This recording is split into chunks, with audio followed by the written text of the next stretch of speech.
గురువు అనేవాడు ఎప్పుడూ విద్యను దానంగా ఇస్తాడు. విద్యను ఒక వ్యాపారంగా చేయడు. కనుకనే గురువులు తమ శిష్యుల నుండి దక్షిణ ఆశిస్తుంటారు,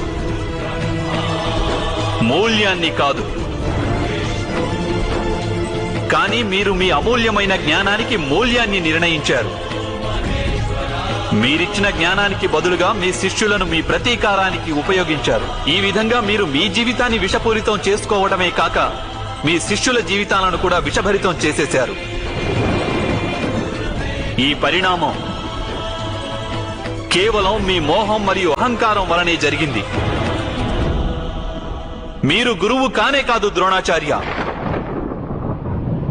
ఏ వ్యక్తికి హృదయంలో అహంకారం, అలాగే మనసులో మోహం మరియు దురాశలు ఉంటాయో అతని ద్వారా ఎటువంటి ధర్మ కార్యము జరుగుట సాధ్యం కాదు.